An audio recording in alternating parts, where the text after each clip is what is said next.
Today I'm gonna make my 5-ingredient, no-bake granola bars. Gotta have some granola, oats, peanut butter, honey, chocolate chips. Okay, we're gonna start with a cup of peanut butter. Now we're gonna measure our honey. I like to spray the inside of my measuring cup with a little nonstick cooking spray first to help it release.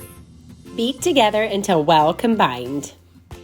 Okay, now that I've mixed the peanut butter and the honey together well, I'm gonna add a variety of granolas, use whatever your family enjoys most, and some rolled oats. Mix again until all of the ingredients are well incorporated. Now stir in the chocolate chips. How easy is that? Just 5 ingredients. Spread the mixture evenly into a parchment-lined baking dish, pressing down to make sure it is smooth and compact. Slice and enjoy right away or store in the refrigerator until ready to serve. These are one of our favorite snacks. So easy and so yummy. Enjoy.